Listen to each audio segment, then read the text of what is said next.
Hi, The Hobbit, Chapter 5, Riddles in the Dark. When Bilbo opened his eyes, he wondered if he had, for it was just as dark as with them shut. No one was anywhere near him. Just imagine his fright. He could hear nothing, see nothing, and he could feel nothing except the stone of the floor. Very slowly he got up and groped about on all fours till he touched the wall of the tunnel. But neither up nor down it could he find anything. Nothing at all. No sign of goblins. No sign of dwarves. His head was swimming, and he was far from certain even of the direction they had been going in when he had his fall. He guessed as well as he could, and crawled along for a good way, till suddenly his hand met what felt like a tiny ring of cold metal lying on the floor of the tunnel. It was a turning point in his career, but he did not know it. He put the ring in his pocket almost without thinking. Certainly it did not seem of any particular use at the moment. He did not go much further, but sat down on the cold floor and gave himself up to complete miserableness. For a long while he thought of himself frying bacon and eggs in his own kitchen at home, for he could feel inside that it was high time for some meal or other. But that only made him miserabler. He could not think of what to do, nor could he think what had happened, or why he had been left behind, or why, if he had been left behind, the goblins had not caught him, or even why his head was so sore. The truth was, he had been lying quiet, out of sight and out of mind, in a very dark corner for a long while. After some time he felt for his pipe. It was not broken, and that was something. Then he felt for his pouch, and there was some tobacco in it, and that was something more. Then he felt for matches, and he could not find any at all, and that shattered his hopes completely. Just as well for him, as he agreed when he came to his senses. Goodness knows what the striking of matches and the smell of tobacco would have brought on him out of dark holes in that horrible place. Still, at the moment, he felt very crushed. But in slapping all his pockets and feeling all round himself for matches, his hand came on the hilt of his little sword, the little dagger that he got from the trolls, and that he had quite forgotten. Nor, fortunately, had the goblins noticed it, as he wore it inside his breeches. Now he drew it out. It shone pale and dim before his eyes. So, it is an elvish blade, too, he thought, and goblins are not very near, and not far enough. But somehow he was comforted. It was rather splendid to be wearing a blade made in Gondolin for the goblin wars of which so many songs had sung, and also he had noticed that such weapons made a great impression on the goblins that came upon them suddenly. Go back, he thought. No good at all. Go sideways? Impossible. Go forward? Only thing to do. On we go. So up he got and trotted along with his little sword held in front of him and one hand feeling the wall, and his heart all of a patter and a pitter. Now, certainly Bilbo was in what is called a tight place, but you must remember it was not quite so tight for him as it would have been for me or you. Hobbits are not quite like ordinary people, and after all, if their holes are nice, cheery places, and properly aired, quite different from the tunnels of goblins, still they are more used to tunneling than we are, and they do not easily lose their sense of direction underground. Not when their heads have recovered from being bumped. Also, they can move very quietly and hide easily and recover wonderfully from falls and bruises. And they have a fund of wisdom and wise sayings that men have mostly never heard or have forgotten long ago. I should not have liked to have been Mr. Baggin's place all the same. The tunnel seemed to have no end. All he knew was that it was still going down pretty steadily and keeping in the same direction in spite of a twist and a turn or two. There were passages leading off to the side every now and then, and as he knew by the glimmer of his sword, or could feel with his hand upon the wall, of these he took no notice, except to hurry past, for fear of goblins or half-imagined dark things coming out of them. On and on he went, and down, and still he heard no sound of anything, except the occasional whir of a bat by his ears, which startled him at first, till it became too frequent to bother about. I do not know how long he kept on like this, hating to go on, not daring to stop. On, until he was tireder than tired. It seemed like all the way to tomorrow, and over it to the days beyond. Suddenly, without any warning, he trotted splash into water. It was icy cold. That pulled him up sharp and short. He did not know whether it was just a pool in the path, or the edge of an underground stream that crossed the passage, or the brink of a deep, dark subterranean lake. The sword was hardly shining at all. He stopped, and he could hear, when he listened hard, drops, drip, drip, dripping from an unseen roof into the water below. But there seemed no other sort of sound. So, it is a pool or a lake, and not an underground river, he thought. Still, he did not dare to wade out into the darkness. He could not swim, and he thought, too, of nasty, slimy things with bulging blind eyes wriggling in the water. There are strange things living in the pools and lakes in the hearts of mountains. Fish whose fathers swam in, goodness only knows how many years ago, and never swam out again, while their eyes grew bigger and bigger and bigger from trying to see in the blackness. Also, there are other things more slimy than fish. Even in the tunnels and caves the goblins have made for themselves, there are other things living unbeknown to them that have sneaked in from outside to lie up in the dark. Some of these caves, too, go back in their beginnings to ages before the goblins, who only widened them and joined them up with passages, and the original owners are still there in odd corners, slinking and nosing about.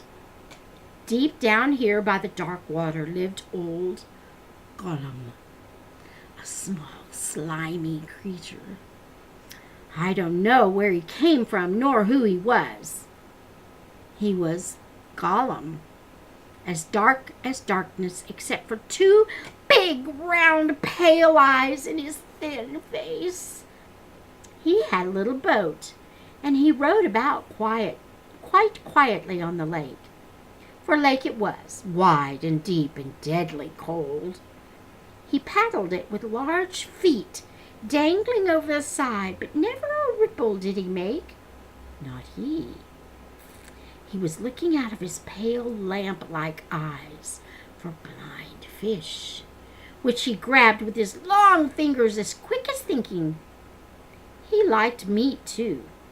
Goblin, he thought, good when he could get it, but he took care they never found him out. He just throttled them from behind if they ever came down alone anywhere near the edge of the water while he was prowling about. There they very seldom did, for they had a feeling that something unpleasant was lurking down there, down at the very roots of the mountains. They had come on the lake when they were tunneling down long ago, and they found they could go no further. So their road ended in that direction, and there was no reason to go that way unless the great goblin sent them.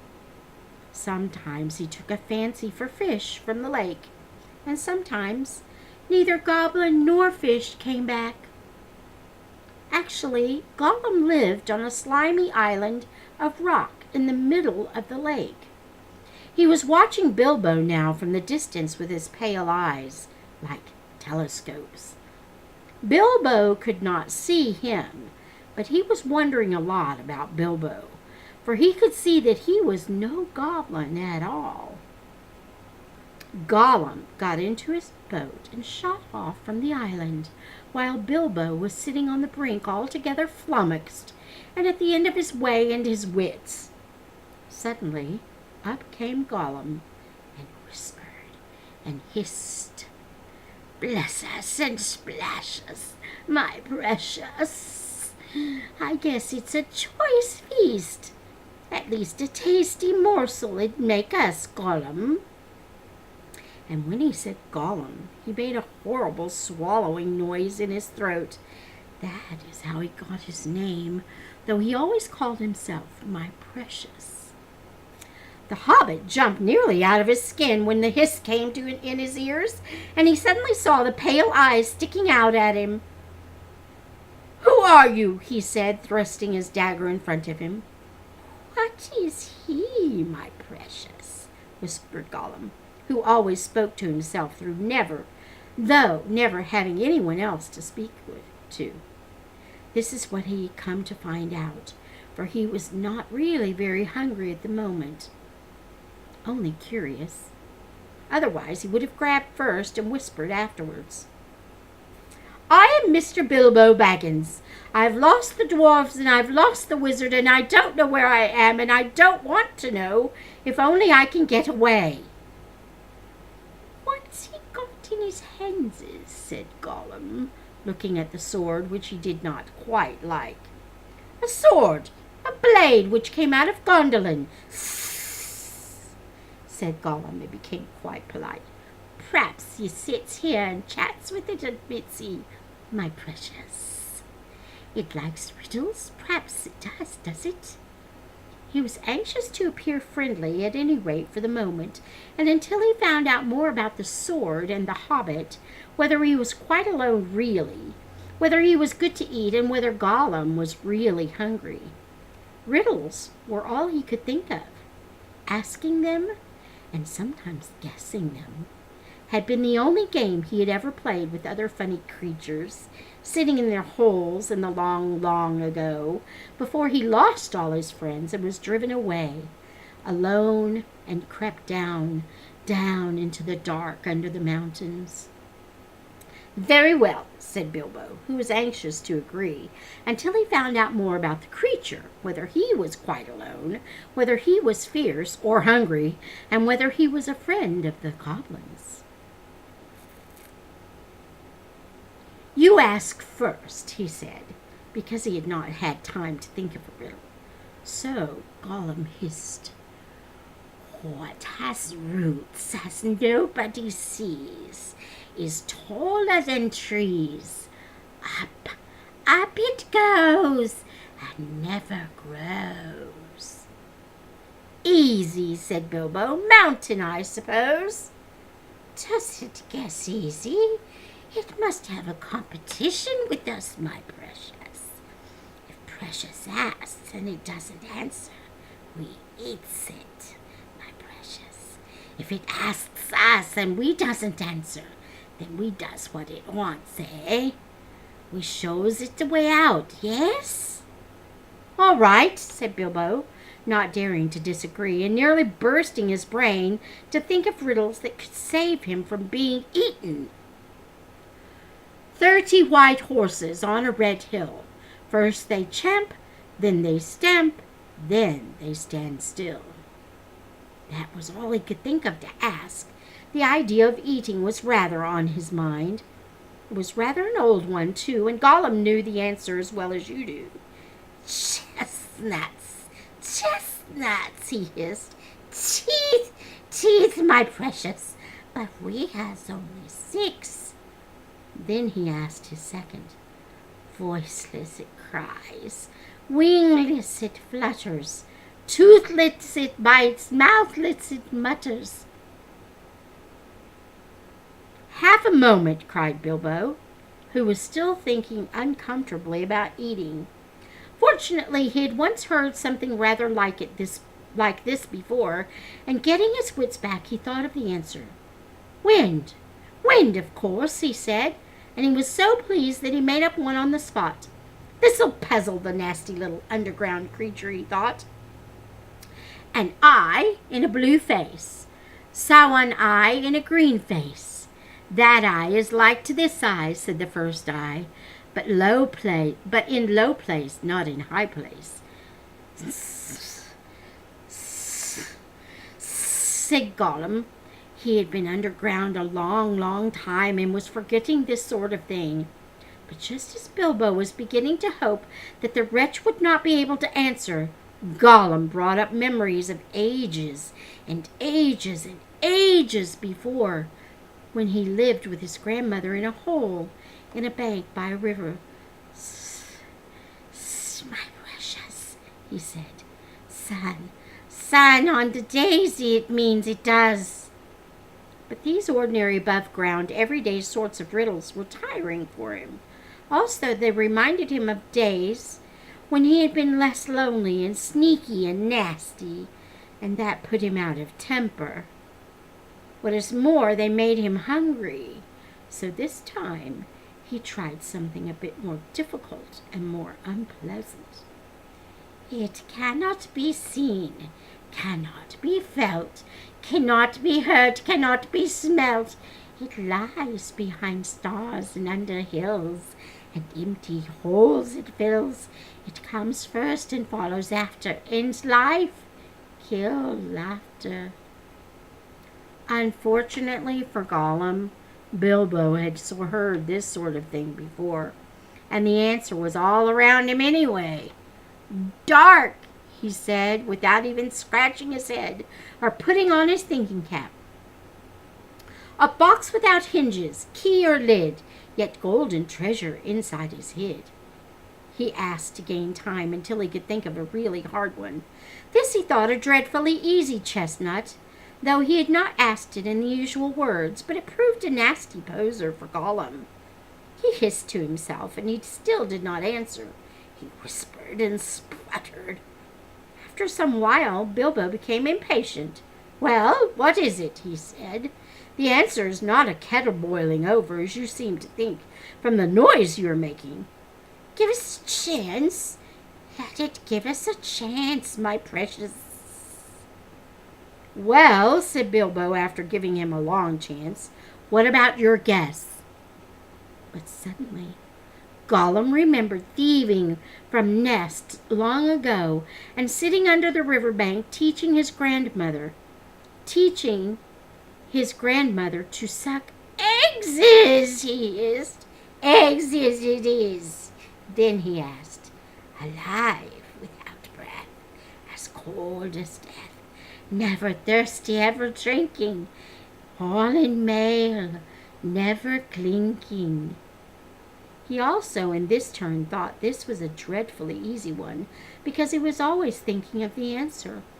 But he could not remember anything better at the moment. He was so flustered by the egg question.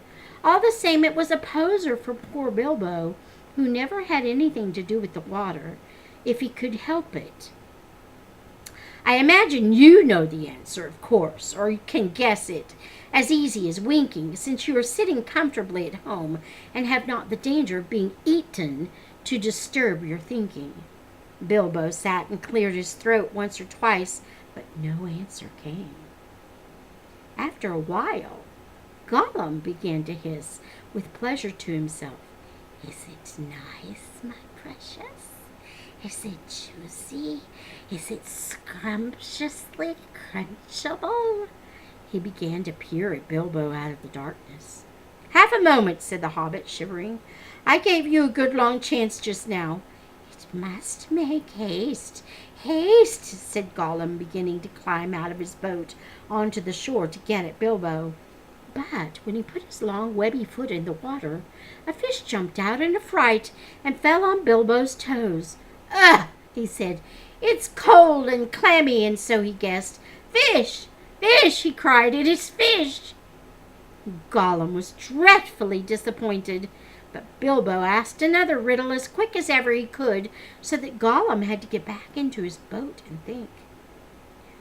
No legs lay on one leg, 2 legs sat near on 3 legs, 4 legs got some. It was not really the right time for this riddle, but Bilbo was in a hurry. Gollum might have had some trouble guessing it if he had asked it at another time, as it was talking of fish, no legs, was not difficult. And after that, the rest was easy. Fish on a little table, man at table sitting on a stool, the cat has the bones.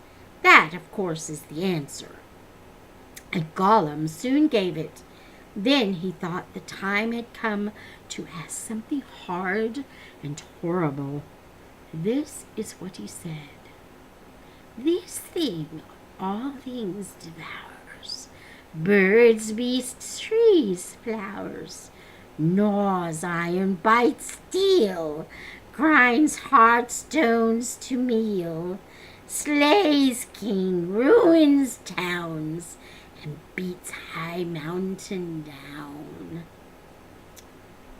Poor Bilbo sat in the dark thinking of all the horrible names of all the giants and ogres he had ever heard told of in tales, but not one of them had done all these things. He had a feeling that the answer was quite different, and that he ought to know it, but he could not think of it. He began to get frightened, and that is bad for thinking. Gollum began to get out of his boat. He flapped into the water and paddled to the bank. Bilbo could see his eyes coming towards him. His tongue seemed to stick to his mouth.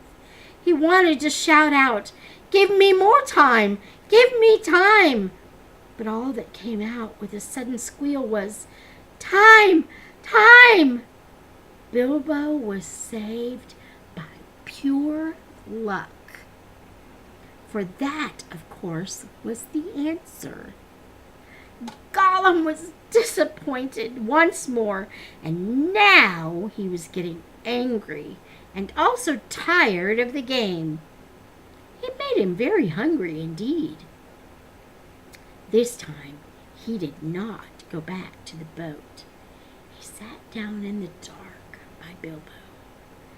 That made the Hobbit most dreadfully uncomfortable and scattered his wits. "It's got to ask us a question, my precious. Yes, yes, yes. Just one more question to guess. Yes, yes," said Gollum. But Bilbo simply could not think of any question, with that nasty wet cold thing sitting next to him and pawing and poking him. He scratched himself, he pinched himself. Still he could not think of anything. Ask us, said Gollum. Bilbo pinched himself and slapped himself. He gripped on his little sword. He even felt in his pocket with his other hand. There, he found the ring he had picked up in the passage and forgotten about. "What have I got in my pocket?" he said aloud. He was talking to himself, but Gollum thought it was a riddle, and he was frightfully upset. "Not fair! Not fair!" he hissed. "It isn't fair, my precious. Is it to ask us what it's got in its nasty little pocketses?" Bilbo, seeing what had happened, and having nothing better to ask, stuck to his question. "What have I got in my pocket?" he said louder. "Sss!" hissed Gollum. "It must give us 3 guesses, my precious, 3 guesses." "Very well, guess away," said Bilbo. "Handses," said Gollum. "Wrong," said Bilbo, who had luckily just taken his hand out again. "Guess again," said Gollum, more upset than ever. He thought of all the things he kept in his own pockets: fish bones, goblins' teeth, wet shells, a bit of bat wing, a sharp stone to sharpen his fangs on, and other nasty things. He tried to think what other people kept in their pockets. "Knife," he said at last. "Wrong," said Bilbo, who had lost his some time ago. "Last guess." Now Gollum was in a much worse state than when Bilbo had asked him the egg question. He hissed and spluttered and rocked himself backwards and forwards and slapped his feet on the floor and wiggled and squirmed, but he did not dare to waste his last guess. "Come on," said Bilbo. "I'm waiting." He tried to sound bold and cheerful, but he did not feel at all sure how the game was going to end, whether Gollum guessed right or not. "Time's up," he said. "String or nothing!" shrieked Gollum, which was not quite fair, working in two guesses at once. "Both wrong," cried Bilbo, very much relieved, and he jumped at once to his feet, put his back to the nearest wall, and held out his little sword. He knew, of course, that the riddle game was sacred and of immense antiquity, and even wicked creatures were afraid to cheat when they played at it. But he felt he could not trust this slimy thing to keep any promise at a pinch. Any excuse would do for him to slide out of it, and after all, that last question had not been a genuine riddle, according to the ancient laws. But at any rate, Gollum did not at once attack him. He could see the sword in Bilbo's hand. He sat still, shivering and whispering. At last Bilbo could not wait longer. "Well," he said, "what about your promise? I want to go. You must show me the way." "Did we say so, precious? Show the nasty little Baggins the way out? Yes, yes, but what has it got in its pockets? Not string, precious, but not nothing. Oh, no, Gollum." "Never you mind," said Bilbo. "A promise is a promise." "Cross it is, impatient, precious," hissed Gollum. "But it must wait, yes, it must. We can't go up the tunnel so hasty. We must go and get some things first. Yes, things to help us." "Well, hurry up," said Bilbo, relieved to think of Gollum going away. He thought he was just making an excuse and did not mean to come back. What was Gollum thinking about? What useful thing could he keep out on the dark lake? But he was wrong. Gollum did mean to come back. He was angry now and hungry, and he was a miserable, wicked creature, and already he had a plan.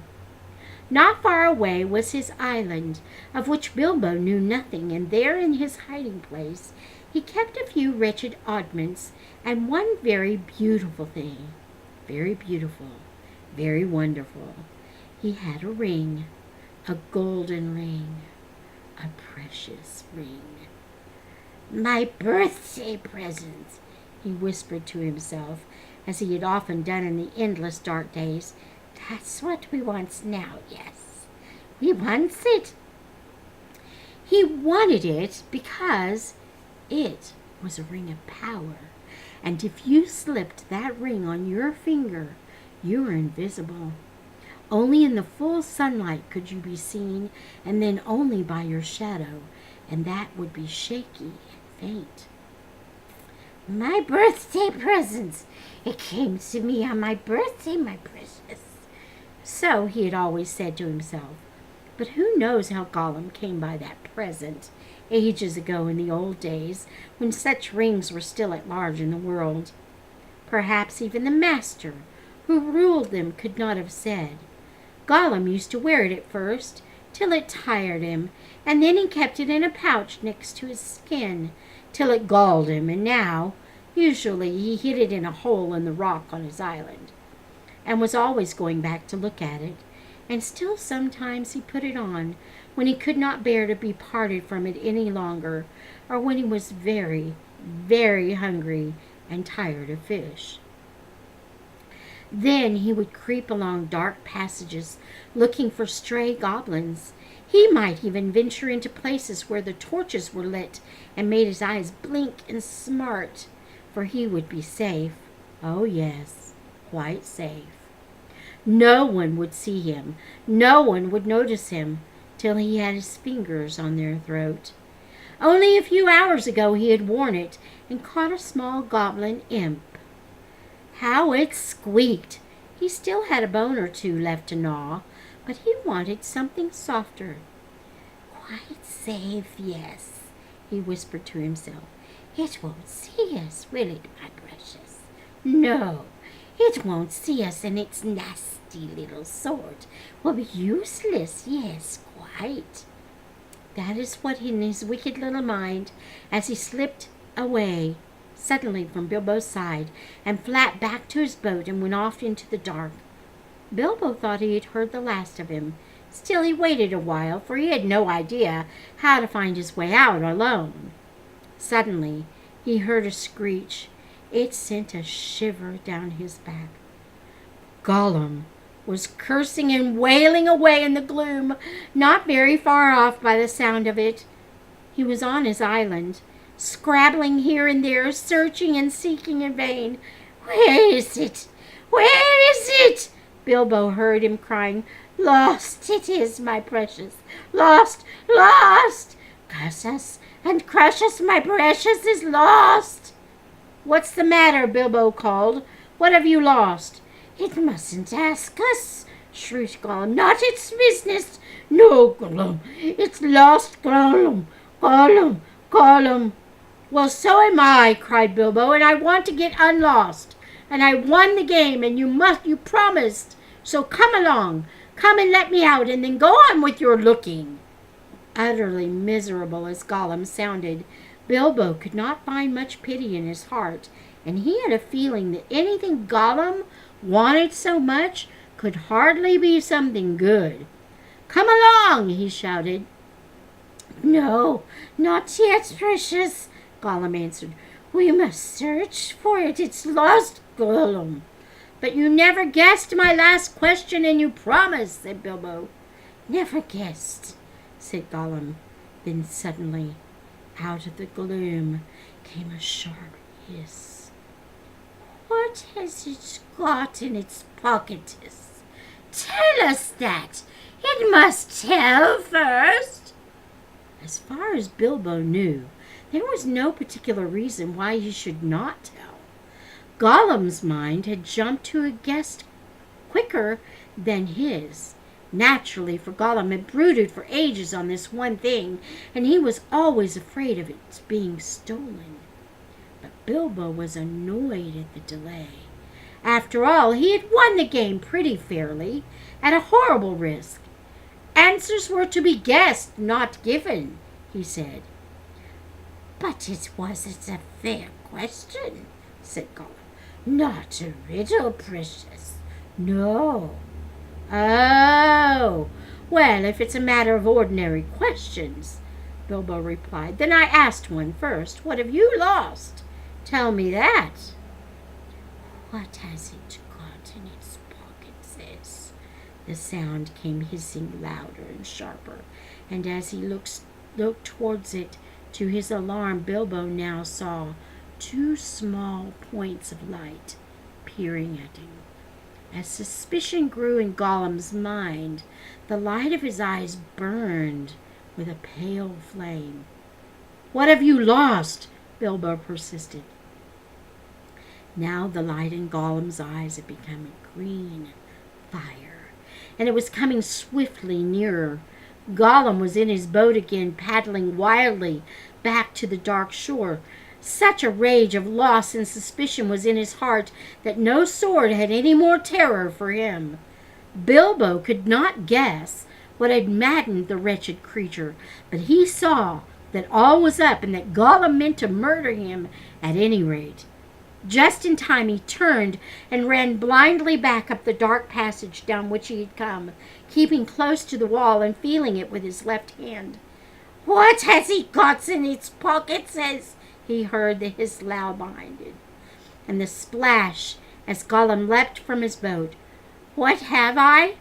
I wonder," he said to himself.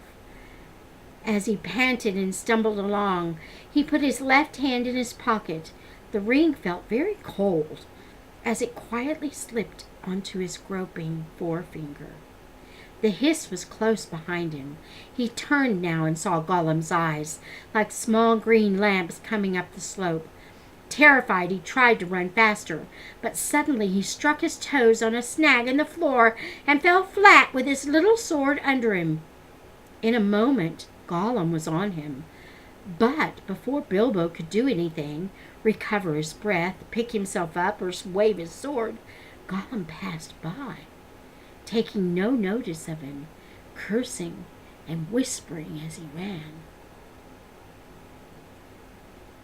What could it mean? Gollum could see in the dark. Bilbo could see in the light of his eyes, palely shining even from behind. Painfully he got up and sheathed his sword, which was now glowing faintly again. Then very cautiously he followed. There seemed nothing else to do. It was no good crawling back down to Gollum's water. Perhaps if he followed him, Gollum might lead him some way of escape without meaning to. "Curse it! Curse it! Curse it!" hissed Gollum. "Curse the Baggins! It's gone! What has it got in its pockets? Oh, we guess, my precious. He's found it. Yes, he must have. My birthday present." Bilbo pricked up his ears. He was at last beginning to guess himself. He hurried a little, getting as close as he dared behind Gollum, who was still going quickly, not looking back, but turning his head from side to side, as Bilbo could see from the faint glimmer on the walls. "My birthday present! Curse it! How did we lose it, my precious?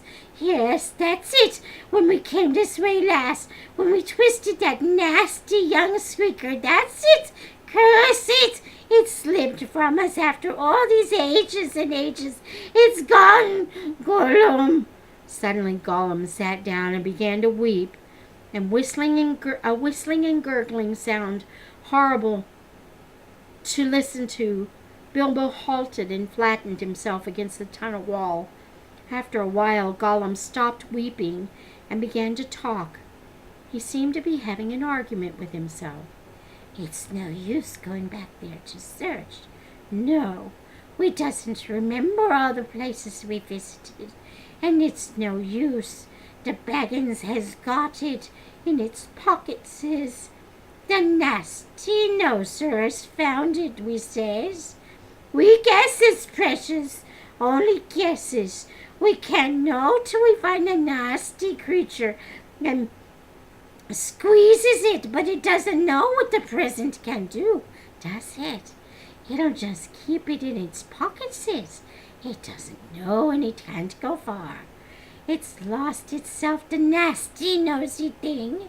It doesn't know the way out. It said so.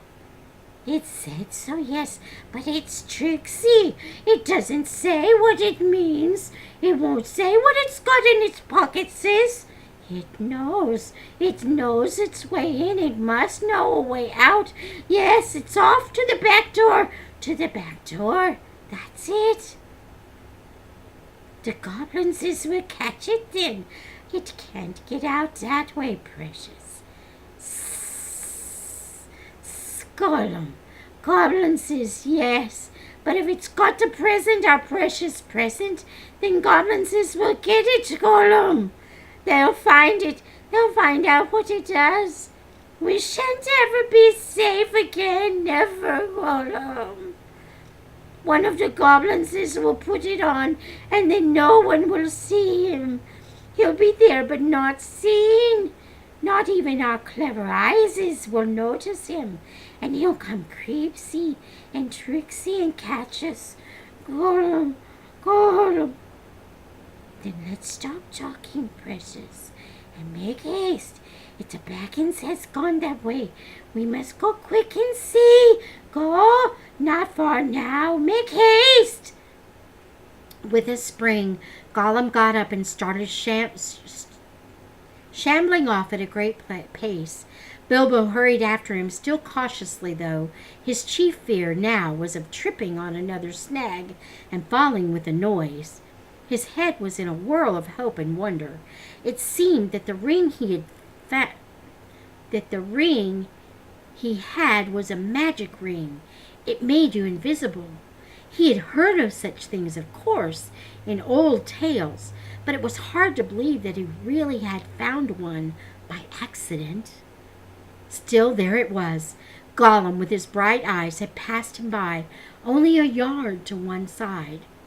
On they went, Gollum flip-flapping ahead, hissing and cursing, Bilbo behind, going as softly as a hobbit can. Soon they came to places where, as Bilbo had noticed on the way down, side passages opened, this way and that. Gollum began at once to count them. 1 left, 1 right, yes. 2 right, yes, yes, 2 left, yes, yes, and so on and on. As the count grew, he slowed down, and he began to get shaky and weepy, for he was leaving the water further and further behind, and he was getting afraid. Goblins might be about, and he had lost his ring. At last he stopped by a low opening on their left as they went up. 7 right, yes. 6 left, yes, he whispered. This is it. This is the way to the back door. Yes, here's the passage. He peered in and shrank back. But we durst go in, precious. No, we durst. Goblins is down there. Lots of goblins is. We smells them. What shall we do? Curse them and crush them. We must wait here, precious.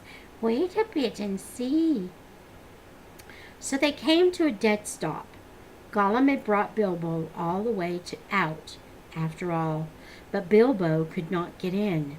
There was Gollum sitting humped up right in the opening, and his eyes gleamed cold in his head as he swayed it from side to side between his knees. Bilbo crept away from the wall more quietly than a mouse, but Gollum stiffened at once and sniffed, and his eyes went green. He hissed softly, but menacingly. He could not see the Hobbit, but now he was on the alert, and he had other senses that the darkness had sharpened. Hearing and smell. He seemed to be crouched right down with his flat hands splayed on his floor and his head thrust out, nose almost to the stone. Though he was only a black shadow in the gleam of his own eyes, Bilbo could see or feel that he was tense as a bowstring gathered for a spring. Bilbo almost stopped breathing and went stiff himself. He was desperate. He must get away out of this horrible darkness while he had any strength left. He must fight. He must stab the foul thing, put its eyes out, kill it. It meant to kill him. No, not a fair fight. He was invisible now. Gollum had no sword. Gollum had not actually threatened to kill him or tried to yet. And he was miserable, alone, lost. A sudden understanding, a pity mixed with horror, welled up in Bilbo's heart. A glimpse of endless unmarked days without light or hope of betterment. Hard stone, cold fish, sneaking and whispering. All these thoughts passed in a flash of a second. He trembled, and then quite suddenly in another flash, as if lifted by a new strength and resolve, he leaped. No great leap for a man, but a leap in the dark. Straight over Gollum's head he jumped, 7 feet forward and 3 in the air. Indeed, had he known it, he only just missed, cracking his skull on the low arch of the passage. Gollum threw himself backwards and grabbed as the hobbit flew over him, but too late. His hand snapped on thin air, and Bilbo, falling fair on his sturdy feet, sped off down the new tunnel. He did not turn to see what Gollum was doing. There was a hissing and cursing almost at his heels at first. Then it stopped. All at once there came a blood-curdling shriek, filled with hatred and despair. Gollum was defeated. He dared go no further. He had lost his prey, and lost, too, the only thing he had ever cared for, his precious. The cry brought Bilbo's heart to his mouth, but still he held on. Now faint as an echo, but menacing, the voice came behind. "Thief! Thief! Thief, Baggins! We hates it! We hates it! We hates it forever!" Then there was a silence, but that too seemed menacing to Bilbo. If goblins are so near that they smelt him, he thought, then they'll have heard his shrieking and cursing. Careful now, or this way will lead you to worse things. The passage was low and roughly made. It was not too difficult for the hobbit, except when, in spite of all care, he stubbed his poor toes again, several times on nasty jagged stones in the floor. A bit low for goblins, at least for the big ones, thought Bilbo, not knowing that even the big ones, the orcs of the mountains, go along at great speed, stooping low, with their hands almost on the ground. Soon the passage that had been sloping down began to go up again, and after a while it climbed steeply. That slowed Bilbo down, but at last the slope stopped. The passage turned a corner and dipped down again, and there, at the bottom of a short incline, he saw, filtering round another corner, a glimpse of light. Not red light as of fire or lantern, but a pale, out-of-doors sort of light. Then Bilbo began to run. Scuttling as fast as his legs would carry him, he turned the last corner and came suddenly right into an open space where the light, after all that time in the dark, seemed dazzlingly bright. Really, it was only a leak of sunshine in through a doorway, where a great door, a stone door, was left standing open. Bilbo blinked, and then suddenly he saw the goblins. Goblins in full armor, with drawn swords, sitting just inside the door, and watching it with wide eyes, and watching the passage that led to it. They were aroused, alert, ready for anything. They saw him sooner than he saw them. Yes, they saw him. Whether it was an accident or a last trick of the ring before it took a new master, it was not on his finger. With yells of delight, the goblins rushed upon him.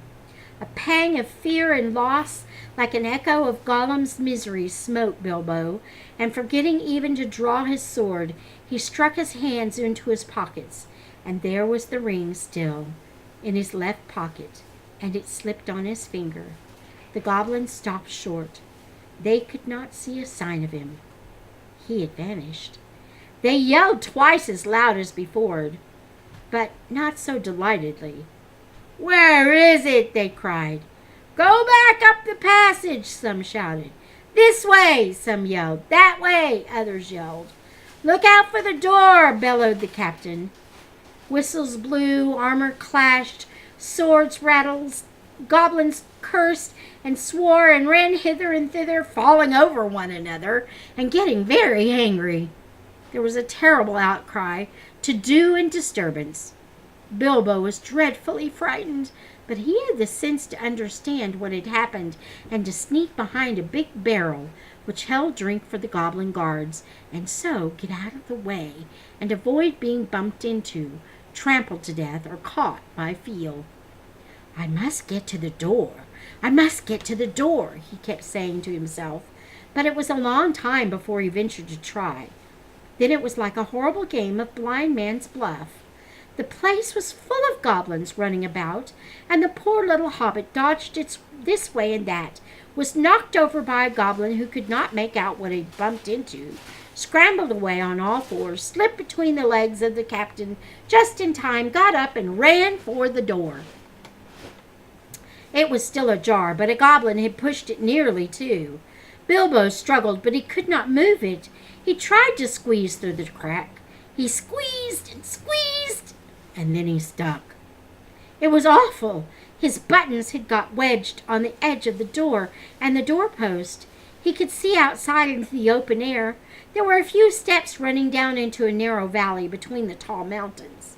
The sun came out from behind a cloud and shone bright on the outside of the door. But he could not get through.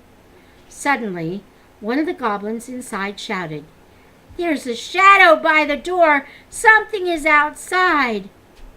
Bilbo's heart jumped into his mouth. He gave a terrific squirm. Buttons burst off in all directions. He was through, with a torn coat and waistcoat, leaping down the steps like a goat, while bewildered goblins were still picking up his nice brass buttons on the doorstep. Of course, they soon came down after him, hooting and hallooing, and hunting among the trees. But they don't like the sun. It makes their legs wobble and their heads giddy.